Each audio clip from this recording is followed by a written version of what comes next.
यहाँ पर हम देखेंगे ओम का नियम। ओम का नियम, ओम ने बताया विभवांतर और चालक में बहने वाली धारा के बीच संबंध, इसी को हम ओम का नियम कहते हैं। हम एक चालक तार बनाते हैं।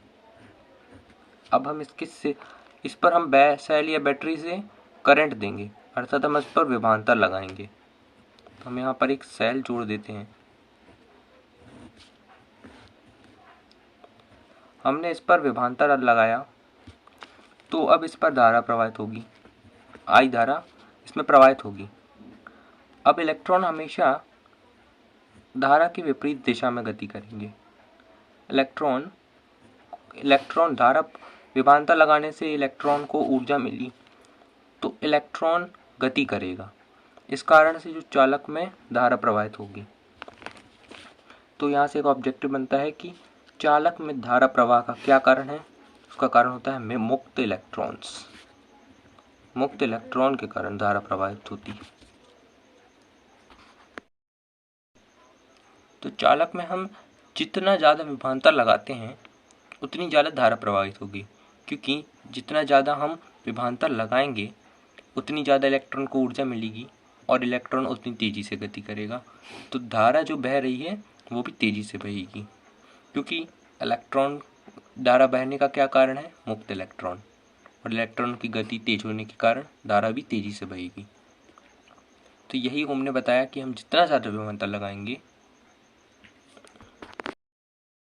विभवांतर लगाएंगे ज़्यादा उतनी ज़्यादा उसमें धारा प्रवाहित होगी चालक में।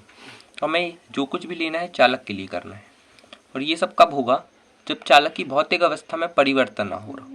मतलब हम चालक की ना लंबाई बढ़ाएं, ना उस पर कोई ताप लगाएं, ना उसकी कोई भी भौतिक अवस्था में परिवर्तन करें, तब हम ओम का नियम लागू होता है उस स्थिति में।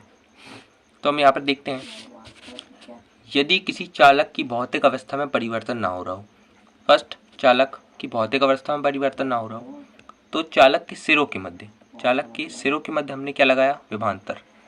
चालक की भौतिक अवस्था में परिवर्तन ना हो रहा हो, चालक के सिरों के मध्य हमने जो विभवांतर लगाया वो चालक में प्रवाहित धारा के समानुपाती होता है।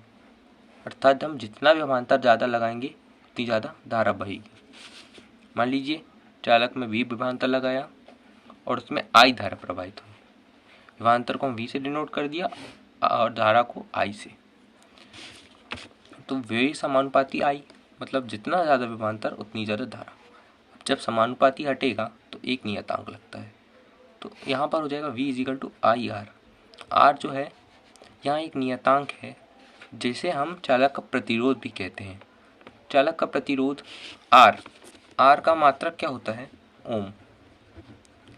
प्रतिरोध मतलब इलेक्ट्रॉन जब गति कर रहा है तो उसके मार्ग में जो अवरोध उत्पन्न होता है उसी को प्रतिरोध कहते हैं। ये चालक की प्रकृति पर निर्भर करता है। अर्थात कोई चालक धारा का प्रवाह बड़ी सुगमता से करता है, लेकिन कोई चालक उतने अच्छे से धारा का प्रवाह नहीं कर पाता। जैसे हम समझ सकते हैं, जैसे कॉपर एक बहुत अच्छा चालक होता है अपेक्षाकृत एल्यूमिनियम के। जो एल्यूमिनियम होता है उसमें धारा का प्रवाह कॉपर की अपेक्षा कम तेजी से होता है। उसकी दर जो होती है धारा प्रवाह की कम होती है। तो हम ये कह सकते हैं कॉपर का प्रतिरोध कम है एल्यूमिनियम की अपेक्षा। किसकी अपेक्षा, एल्यूमिनियम की अपेक्षा। बाकी आपको अगर ओम का नियम पूछा जाता है कि ओम का नियम समझाइए, तो आप उसमें परिभाषा लिख देंगे, डायग्राम बना देंगे और ये आप गणितीय व्याख्या उसकी कर देंगे। आपको यहाँ तक बस लिखने की ज़रूरत है, तो इतने आपको पूरे नंबर मिल जाएंगे। अगली वीडियो हम चर्चा करेंगे कि ओम का जो नियम है उसमें प्रतिरोध को प्रभावित करने वाले क्या कारक होते हैं।